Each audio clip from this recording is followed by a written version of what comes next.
You were born to do something great with your life. I am no different than you. No man or woman is different than you. We're the child of the same God. We are all born to do something great with our lives in big ways and in what most people think are small ways. These quiet gestures you do every day for other people that the rest of the world doesn't see on Instagram, and it doesn't get you on YouTube, and it doesn't get 1 million views, but you're not invisible to them. You were not born to be invisible.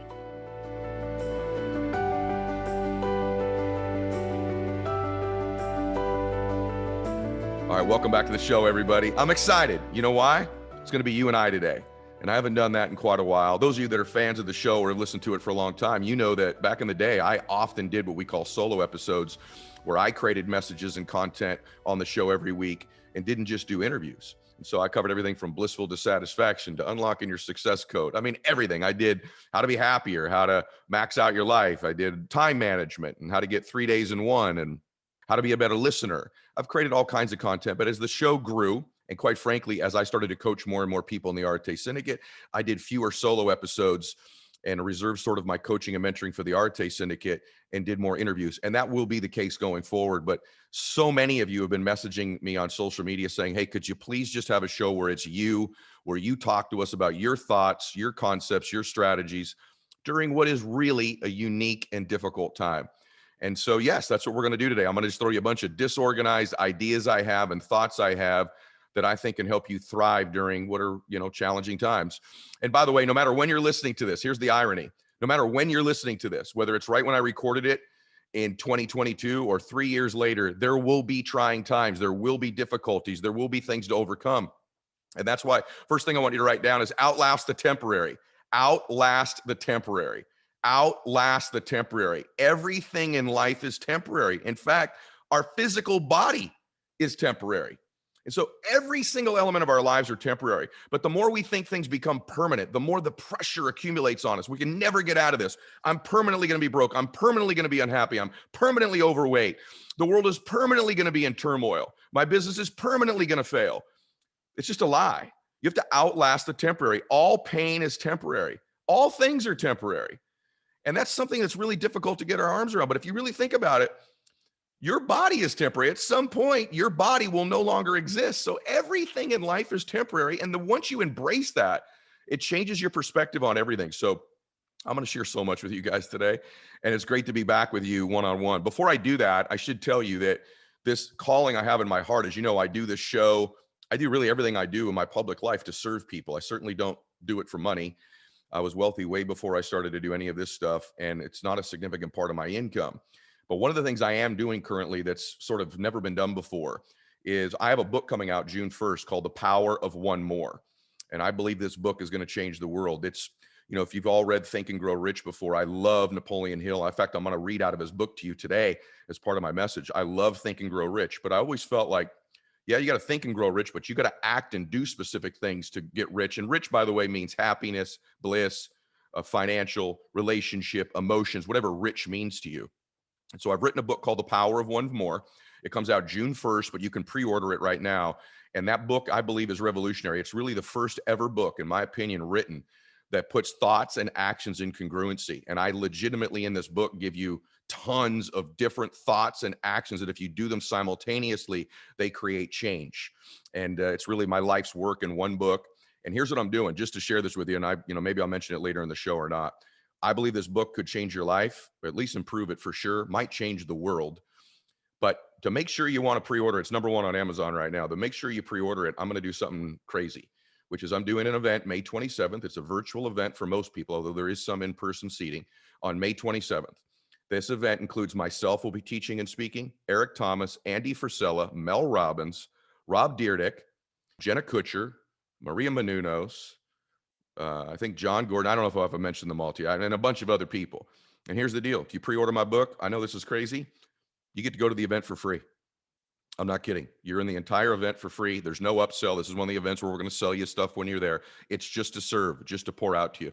So go to the website, thepowerofonemore.com, or you can go to maxoutlive.com.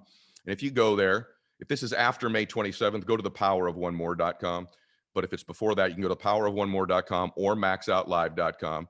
It'll show you what to do. If you pre-order your book, you put your name in there, you're into the event. And then if some of you want to go to the event, there's other packages where if you pre-order enough books, you can come in person. Then there's a VIP in person. There's one, if you buy a bunch of books, you come to dinner with me that night. But anyway, pre-order the book. It's going to change your life anyway. And if you do that, my gift to you is this event that is just unprecedented with the best of the best. And I'll add some others as well. And you get to go for free if you pre-ordered the book. So that's nuts. Okay, now let's get into stuff, because that book, by the way, will be part of the change of your life. The name of today's show, what I want you to write down, I think this will just, potentially really serve you, is this, write this down. Success requires no apologies. Failure permits no alibis. Success requires no apologies. Failure permits no alibis. Where'd I get that from? It's not mine. It's actually out of the book, Think and Grow Rich, that I've just referenced earlier. One of the original versions. I'm holding up my dear friend Robin Sharma sent to me. And so that is not my quote. I can't stand when people use my content and quotes and don't give me credit. That's not my quote. That's out of Think and Grow Rich. But the theme of today is that, listen, success requires no apologies and failure permits no alibis. We can't be making alibis. And so how do we create change in our life? How do we make moves through this difficult times? Because no matter what time you're listening to this, it'll be trying. There's always things to overcome. That's what life's about. One of the things in Think and Grow Rich that I love is in the book. This is so profound, and I hope this gives you hope, that in the book, he talks about going through adversity, going through trials and tribulations. And he ends up saying in the book that if you can get to the other side of these trials, if you don't quit, that you get introduced to your other self, your other self. And so what if it is that all of the tragedies, trials, tribulations, difficulties in our lives are all set up there, so that on the other side of it, there's another version of us. On the other side of it, we get introduced to our other self. I'm 51 years old when this comes out, and I must tell you that I've been introduced to many different versions of me. And the only way I got to those versions of me was to have to go through something difficult that tried me, that pushed me, that caused me to question myself, doubt myself, almost give in, almost resist. If you think about it for you, the things you have achieved in your life, where you are today, this version of you has been put together, has been developed, has been created because of the things you learned, the things you went through, the lessons you gained through difficult times. So when you're hitting these difficult times, just remember on the other side of this time, whatever it is for you, is your other self. How beautiful is that? And when you step back and look at one's entire life, even if you have children and you all were a child at one point, think about the difficult things and you got introduced to that other version of you. I remember going to high school so scared. There was this whole thing when I was going to high school, they would put the freshmen in trash cans, and I didn't know anybody, and, was anybody going to like me? But the person who walked in my freshman year of high school, I think you'll agree, a totally different person walked out my senior year. I got introduced to my other self. And then when I started my business journey, there's one guy that started, and then after the first trial and tribulation I pushed through, I got introduced to another self of me, and then another self, and then another self, and then another self. In relationships, you've been introduced to other selves of you once you've gotten through them or learned from them. And so what you're going through right now, the beauty of it is it's preparing this other self, this better version of you. And you got to remind yourself of this because it's so easy not to want to outlast the temporary. I did a big, long coaching call with Arte Syndicate on this. And I'm not going to get into what I covered there. I'm going to cover different things today. But I just want you to think about this for a second. Without it, it's just you all the way through life. There's no change. There's no growth. So this trial, this thing that you're going through, or maybe just this thing you're trying to accomplish, maybe it doesn't even feel trying. Maybe you're just trying to accomplish something that's difficult, right? The other self is on the other side of that. And I just want to tell you, chase that version of you, chase that person, embrace it. And when you see this adversity coming at you, right? See it for what it really is. It's this introduction to the new you waiting for you on the other side of it. I love one of the things, I'm going to read to you out of Napoleon Hill's book a little bit right here. But he says, and again, a lot of this stuff was written for, back in the day where he would say men instead of people, but he says, if the first plan which you adopt does not work successfully, replace it with a new plan. If this plan fails to work, replace it, and in turn with it another, and so on until you find a plan which does work. Right here is at the point at which the majority of men, people, meet with failure because of their lack of persistence in creating new plans to take the place of the old ones which fail. The most intelligent man living cannot succeed in accumulating money nor in any other undertaking without plans which are practical and workable. And his point in the chapter was, this is where most people quit. This is where most people give in. They surrender at the sign of adversity rather than pivot, rather than innovate, rather than create a new plan. They give in. And what costs you when you give in is you rob the world and you of this other self. Those are my words, not him in this case. But that's what gets robbed. And quitting becomes a habit. It's habitual. When you quit on one thing, you'll quit on other things. And so finish, adapt all the time in your life. I want to share something with you. Why do we get so worked up? Let me share something with you. You have emotions that you're familiar with, okay? And some of these emotions serve you and some of them don't serve you. It's called your emotional home is what I call it. And oftentimes in our lives, we will find a way to get that emotion we're addicted to. Our heart and our emotions move towards what we are most familiar with. I'm going to cover this in 2 places today for you. And I hope that this is one of these life-changing shows where you're like, yeah, man, I'm glad he didn't interview somebody today. This is better. So I have to say this to you. You have an emotional home. And it's important to take an inventory of what is that home, because you find a way to get it every week, whatever those emotions are. They could be peace, joy, ecstasy, passion, right? All those great emotions that you could have. And by the way, they aren't good and bad. Just some serve us and some don't. Then there's other ones: pain, fear, anxiety, worry, depression, frustration, anger. You all know people, as I described those emotions, you thought of different people, didn't you? When I said anger, you thought of someone you know who's regularly angry. When I said fearful or depressed, you thought of somebody. Maybe you thought of you. And so if you have this primary emotion that you're getting on a regular basis, you find a way to get it, don't you? You do. No matter what's going on, you find a way at some point during your week to get your fear. Why? Because it's familiar. And we move towards what's familiar. This is how human beings are. So the reason we want to go through difficulties is because if at the other end of that we can get another self, maybe we can get another emotion. Because self is really emotions. What you really don't want is a jet or cash. You want how you think that will make you feel. What you really don't want is just a relationship. It's how you think the relationship will make you feel. You don't just want to win that contest you're in right now. It's how you think it'll make you feel. So what you're chasing is the emotions. See, I know people with absolutely no money who feel rich. I know a bunch of people with a lot of money who feel broke, right? So what we're really chasing is our emotions. So for me, how do you do that? You become very intentional about what they are. You become intentional. My primary emotion I'm chasing right now that I can experience anytime I want, but I don't have to chase it. That word's probably not well said. I can experience anytime I want because it exists within me is peace. And when I'm not getting peace, I get intentional about seeking it. I'm not going to do things in my life anymore that on the other end of it can't acquire me more peace. I may lack some as I do it, but I'm going to get more of it on the other side of it. Starting to become intentional. And I'll share with you, we all have emotions that don't serve us. We all do. One of mine is chaos. I love chaos. Isn't that interesting? I love chaos. I've just realized this as an adult. Like, I always create chaos in my life. Why? I thrive. I always say I thrive in chaos because I do. I'm familiar with it. Why do I always create chaos? Even when things are great, it's like, nope, I got to do this. I got to do that. Create a chaotic state. I create chaos around me. I've become aware of this. Why? Because chaos is familiar to me. Why is chaos familiar to me? Because to some extent in my childhood, it was chaotic. Most of you know that my dad was an alcoholic, greatest guy in the world, sober for 35 years after that. But in my early upbringing, it was chaotic. It was unstable. I didn't know, is he coming home? Is he not coming home? What mood's he going to be in? Are mom and dad going to stay married? You know, all those kinds of things. And it was chaotic. And I became familiar with chaos. And so I find a way in my given week or my month or my day to find chaos, don't I? And I do. Anybody that knows me knows that's true. And I thrive in it. Chaos, by the way, can be used positively. Chaos has caused me to become wealthy. Chaos has caused me to not want to be overweight and to be fit. Sometimes that chaos, I've learned to thrive in it. But you have to ask yourself, and I had to ask myself, do I want to live all my life in chaos? No. And then I got intentional. If chaos doesn't serve me that way, what emotions do I want? I want more joy. I want more laughter. I want more peace.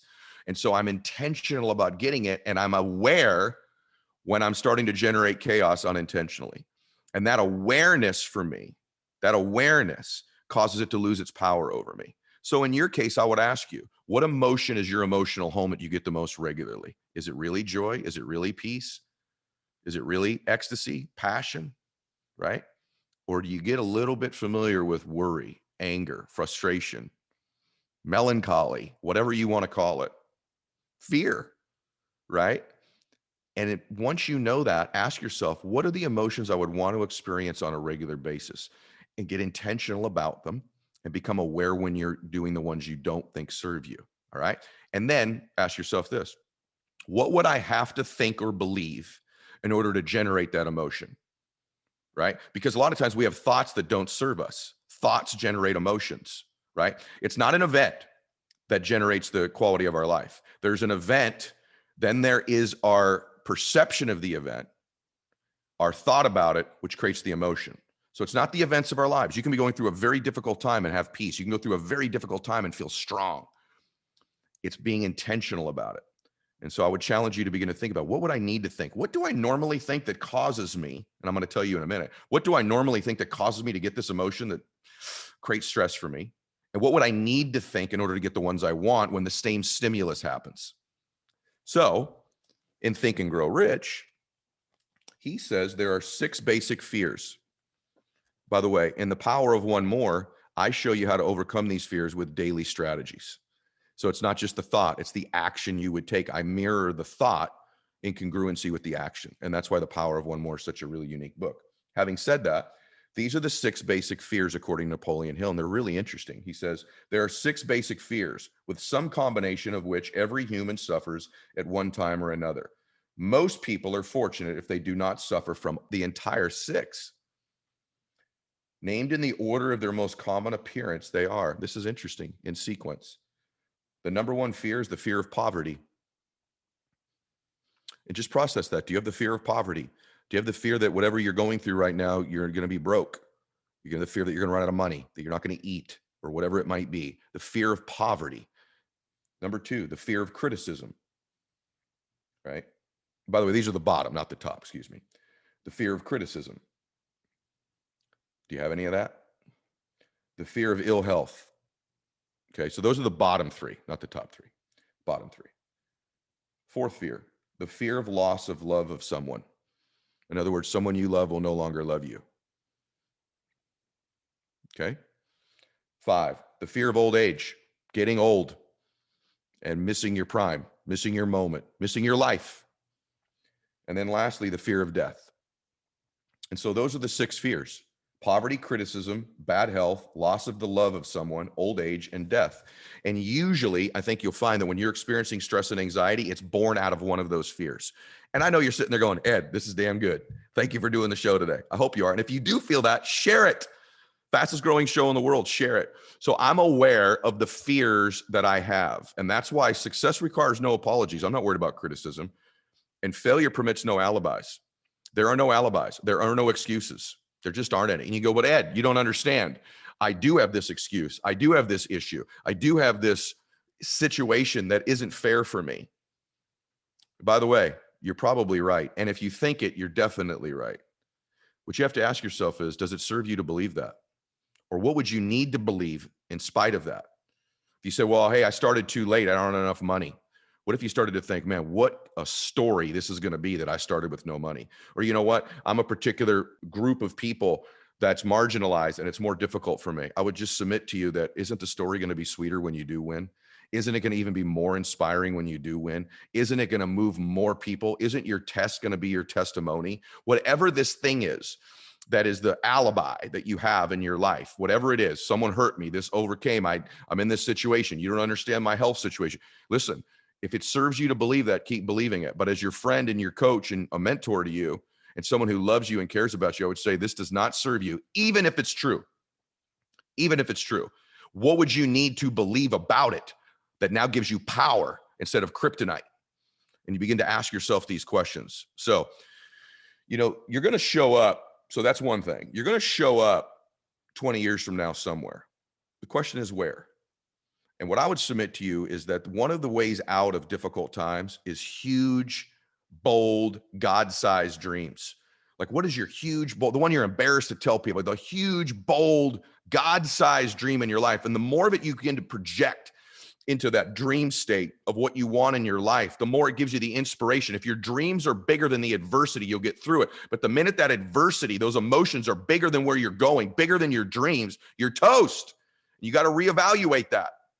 You got to look at it. You got to say, wait a minute, what's my big dream? What's my big goal? What's that big emotion? What's that thing? What's that place? What's that person? What's that contribution? Whatever it might be. And you got to begin to obsess about it, because what I said earlier is true. Your mind moves towards what it's most familiar with. So if you're most familiar with your fears, those 6 fears, or these emotions you don't want, or your problems, or your setbacks, or the things that are not in your favor, then you're going to move towards them. Let me say that to you again. You may be right about this adversity. You may be right about your circumstance. You may be right about all that.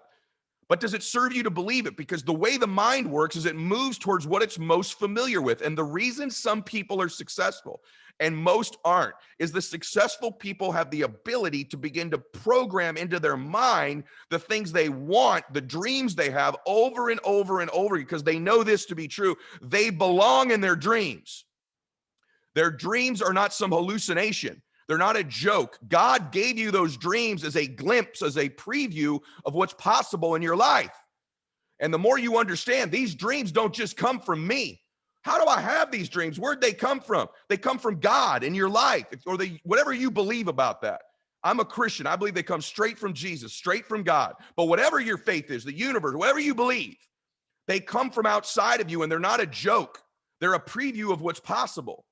And the more you move towards those thoughts, those dreams in faith, boldly, strong, and not towards the 6 fears you have or this circumstance.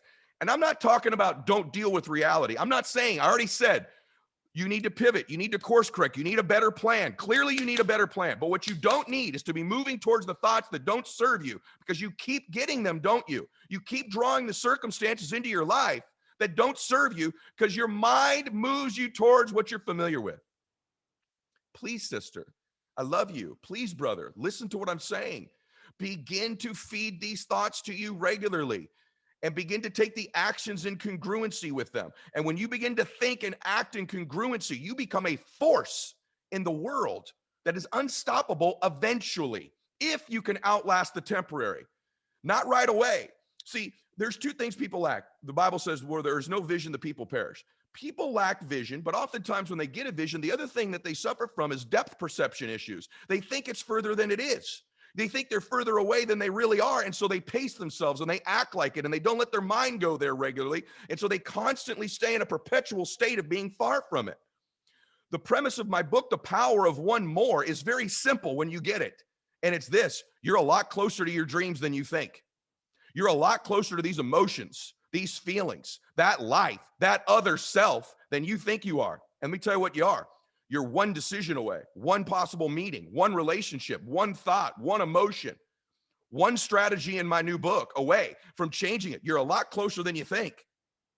So stop thinking it's so far away, and stop thinking about all the things all the time that don't serve you. Right? By the way, what is thinking? Ed, how do I think better? What's a thought? A thought is the process of asking yourself a question and answering it. So ask yourself better questions, and you will have better thoughts and better answers. So if you do have this detriment, that's just this thing that's just, it's a hindrance, and you know it's a hindrance, and it's a challenge, or you're going through something, right? That's okay. The question is, ask yourself a better question about it. Instead of saying, that's why I'm going to lose, it's, hey, how can I overcome this? What are the answers to this? Who are people like me that have won? What is my story going to look like when I win? How's it going to feel when I get there? What's the tactic or strategy that I need to implement to overcome this that other people don't, but I'm going to, because I deserve to get there, because these dreams are a preview of who I'm supposed to be. So get these familiar thoughts, get these familiar emotions. Know that all pain is temporary. Outlast the temporary, right? And remember this. You're going to arrive to this place in 20 years. You're going to arrive there. The question is, who are you going to be when you get there? What's your life going to look like? What are you going to look like? Who of you have helped? What will you have achieved? What will the memories be you had? And most importantly, what will the emotions be that you get to possess at that time? And by the time you get there, who is that other self? I'll submit to you, there's 4 characters for the most part you could show up as in 4 years, or excuse me, in 20 years. There's 4 characters most people show up in their lives as. I'll give you who I think they are. Number one person they show up as in 20 years is invisible. They're invisible. No one knows them. No one knows anything they've achieved. No one's kept a record of their life. And I'm not talking about big things. I'm talking about small things. It's that kind phone call that you make in the morning to a friend you haven't talked to in a long time. You're no longer invisible to them. It's that helping somebody in need when no one will see you doing it. When it's an invisible gesture, you're no longer invisible because you're making deposits in this other self. You're making deposits in this dream version of you. You are reaping what you sow. But many people show up in their lives, their entire life is invisible.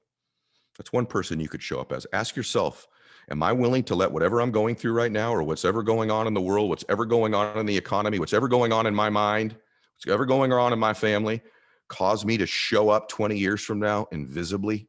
No one knows me. I've made no difference in other people's lives. Is that what you were born to do? Is that glimpse of the dream in your life? Absolutely not. Remind you of something. You were born to do something great with your life. I am no different than you. No man or woman is different than you. We're the child of the same God. We are all born to do something great with our lives in big ways and in what most people think are small ways. These quiet gestures you do every day for other people that the rest of the world doesn't see on Instagram, and it doesn't get you on YouTube, and it doesn't get 1 million views, but you're not invisible to them. You were not born to be invisible. Second person you could show up as in 20 years is a victim. You could have this story in 20 years. I was a victim of people, a victim of my life, a victim of my circumstances, a victim. And if you believe that about yourself and you keep moving towards those thoughts, you will surely repeat them.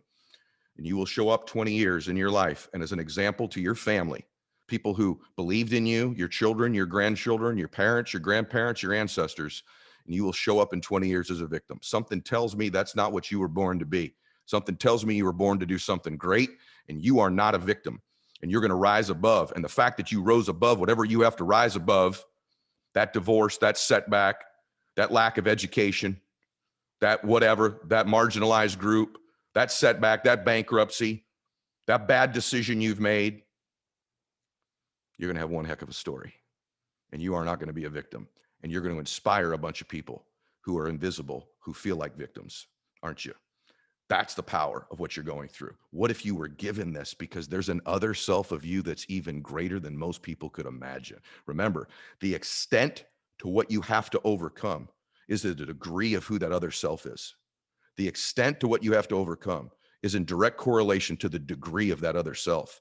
So the more you overcome, the greater that other self is. Third person you could show up as is a hero. And that's a pretty good thing. You show up, people, you're not invisible. You're not a victim. People know you. You got whatever it is. You got the great body. You got the great relationship. You got the big jet. You got the money. You show up as a hero. Many people in life aspire to be the hero of their story. See, we're always telling ourselves a story about our lives, aren't we? We're the lead character in the story of our lives. And so many people keep telling the story from the past. And they repeat that story because they move towards it. Or they tell the story of the victim or the story of the invisible. And they repeat this character over and over again. But then a lot of people start to tell the story of the hero. I'm going to be a hero. I'm going to win. I'm going to make something great with my life. And that's a powerful time in our lives. And a lot of people can get there. You see them on social media. You see them on television. You see them at your church. You see them in your community. You see them as the coach. You see them as the teacher. They become a hero in their life. You could show up as a hero, and that's a darn good life. And it's an option you could pursue. See, a lot of times in families, when you look at families that have won in your life, you go, man, that family's rich. You see this house these people living on the beach, or they're traveling here. So then you go, man, who are these people? I just think, who are these people? You just remember this. Happy and successful families, eventually rich families, eventually they came from someone who wasn't rich, who wasn't happy. All people that you see that are rich, happy, or successful, eventually there's someone way back in their family who wasn't. And then the one showed up. Then the one, I've talked about this before. The one person shows up in the family and says, nope, I'm the hero. I'm the one. I change our family tree forever. I make my family proud of me. I change our generational wealth. I change our emotions. I change the example. People in our family are going to want to be like me. I'm the one.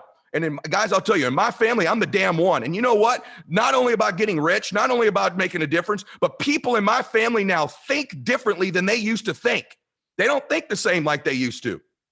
They think bigger thoughts. They think about serving people. They think about making a difference. They believe their life can be great because I refuse to be invisible. I refuse to be a victim. Yeah, I'm the son of an alcoholic. Yeah, I had a difficult upbringing. Yeah, nobody knew my family. Yeah, we weren't rich. Yeah, not a lot of education in my family. Yeah, well, I'm not invisible. And well, I'm not a victim. And I became a hero in my family, and so can you. You could be the one. You can be the one. When you start hitting that wall, you start thinking, no, I'm the one. I'm the one who doesn't quit. I'm the one who doesn't give in. I'm the one who keeps growing. I'm the one who keeps dreaming when everyone thinks I'm crazy. I'm the one. And you hold on to that being the one. You become the hero. That's an amazing life. You change your family tree forever. It's not the wealth, although it is. It's not the options and the choices. It's the memories. It's the moments. It's the contribution. But most importantly, it's the identity of your family.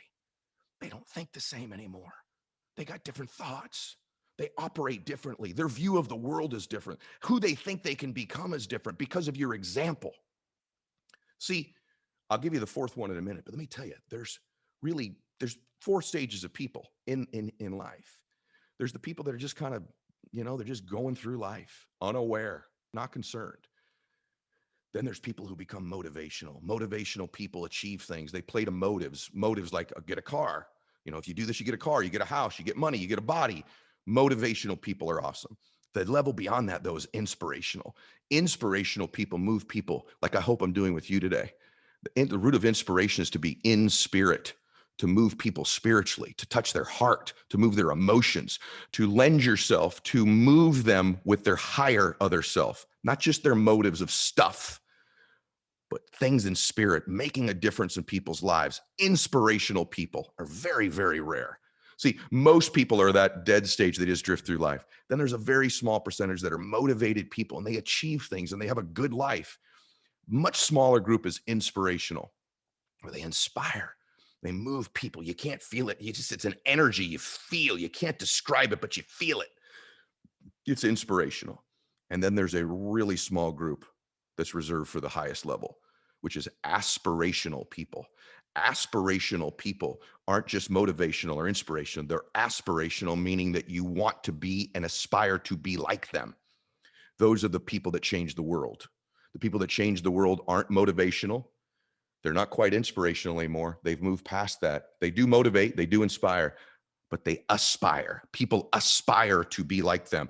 That's who I want to be like. That's who I want to act like. That's the kind of person I want to be.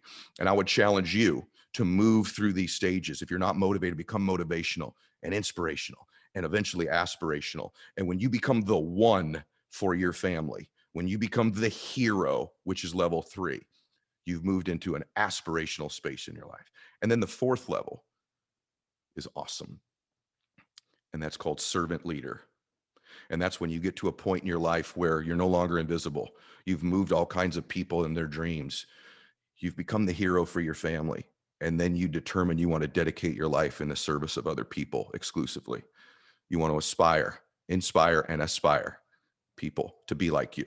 And this is where I would challenge you to want to move. Become an aspirational person and eventually become a servant leader in your life. That's the highest level of the other self. And so these are all the things that I wanted to share with you today in moving towards them. And the last thing I want to share with you is this. I want you to remember something. All your dreams are buried in the deep end of the pool of your life. They're in the deep end. See, when I was a little guy, I thought I would share this with you. When I was a little boy, I couldn't swim. I was a terrible swimmer. And I would show up to like team events, no joke, with a big life preserver on. I'm not kidding you. So I want you to picture little Eddie Mylett, 8, 9 years old. I would show up with a life preserver on, like a full-blown life preserver in the shallow end of the pool. Everyone's like, who is this kid? What is wrong with him? They're all in the deep end playing and swimming. And I'm in the shallow end floating around with this life preserver on. And then I remember telling my mom, this is embarrassing. I'm showing up to these parties and I'm the only one with this orange life preserver on. And she goes, well, we can get you some floaties. And I'm telling you, I'm 8, 9 years old and now I'm wearing floaties. You know those arm floaties? I'm in the shallow end of the pool floating around with floaties on. Can you picture this? I got these floaties on in the shallow end of the pool, just floating along. Well, all my teammates and my friends are playing in the deep end. having a great time, looking back going, I don't know what's wrong with little Eddie Mylett. And I was so frustrated I couldn't learn to swim. And finally, my dad's brother, my Uncle Mike, visited from the East Coast. And I said, Uncle Mike, we're at the pool. I said, I can't. He goes, what are you doing with these floaties on? My gosh, you're 9 years old. What is wrong with you? I said, Uncle Mike, I can't swim. I'm afraid to swim. And he goes, you really? He goes, you want to learn to swim? I said, yeah. And he grabs me, whoop, throws me in the deep end of the pool with nothing on. Throws me in. He goes, swim. I go, I don't know how to swim. He goes, just swim, swim. And I'm struggling to swim. He goes, you got this. And I'm not jumping in to save you, so you better swim. And you know what? I figured a way to get to the side of the pool. And he goes, now stop it. I ain't throwing you any floaties. Swim to the other side of the pool. And I'm doing this little doggy paddle kicking. I'm kind of going underwater. And I'm sure he would have got me, but I wasn't sure then he was going to get me. And I made it just to the side of the pool, not the other end of the pool, just the side, like a 10-foot swim. He goes, now swim back. Now swim back. And I started to make it and started to move. And I'm like, well, and he goes, now I'll get in and teach you how to swim. Now I'll teach you how to correctly swim. And lo and behold, at the next party, I'm in the deep end. See, you want a mentor, you want someone to show up, you want people in your life to teach you, you got to jump in the deep end. You got to take the floaties off of your life. All your dreams are buried. Why didn't I want to go in the deep end? It was dangerous. It was rough. There was criticism there. I could drown. So I stayed and played it safe in the shallow end for years until I was literally thrown into the deep end. And once I was in the deep end, I wasn't prepared for it, but I found a way. And once I was in there trying my butt off to swim, to survive, that's when the mentor showed up. That's when he jumped in to help me learn how to swim. And so if you're sitting there today in the life, you got to take the floaties off of your life and you got to jump in the deep end of the pool, because at the bottom of that deep end is where all your dreams are buried. That's where that hero's buried. That's where that servant leader's buried. That's where that person everyone aspires to be is buried. And so that's why I started out by telling you today, success requires no damn apologies and failure permits no alibis. And so once I jumped in and I had no alibi, he threw me in and I had to find my way to the side of the pool. That's when the mentor showed up. That's when the coaching showed up. So my challenge to you today is to jump in the deep end, to take the floaties off in your life. You're not going to drown. You will evolve. You will innovate. You will create. You will find a way. You cannot quit. You cannot give in. And all your dreams are in that deep end of the pool. Stay in the deep end. Keep swimming. Keep swinging. Keep trying. Keep evolving. And outlast the temporary. These things that you're going through in the shallow end are temporary. And if you'll get into the deep end, you will find that you can outlast them. And on the other side of that are where all your dreams are. So I want to challenge you, take the floaties off, get in the deep end. And I was going to remind you of something. You were born to do something great with your life. Yes, you. Yeah, you on the treadmill. Yeah, you driving. Yeah, you there with your kids. Yeah, you precious soul. I do this show for you. I wrote my book for you. I do everything I do on social media for you. I'm here to help you. I'm here to help you swim. I'm here to help you make the things happen in the deep end of your life. All those emotions you want are in the deep end. But you got to jump in. You got to jump in and swim with me. And if you do that, I'm here for you. And if you think I can help, if today helps you, would you please share this? I have a feeling the world needs to know what we're talking about here. And I would love to see you at my event on May 27th. All you got to do is pre-order the book. So go to thepowerofonemore.com or maxoutlive.com, pre-order the book. And let me help you that day as well. Every week on the show, I promise you, I'm going to bring you people that can change your life in different areas of your life. They're going to help you max out every area of your life. But you got to be in the deep end if we're going to make this thing happen. All right, y'all, please share the show. I want to challenge you to do something great with your life and know that I'm always here for you. And I hope you're here for each other. I hope you're here for each other as servant leaders, as heroes, as aspirational and inspirational people. We need more of you in the world. You want these world problems to start to diminish and go away? We need more servant leaders. We need more inspirational leaders. We need more people we aspire to be like, and we need more people helping each other in the deep end of the pool of their lives with their dreams. And we all come together and do something awesome. We were all born by the same God. We're the children of the same God. We deserve the greatest lives we were born to have. It's a preview of your dreams. All right.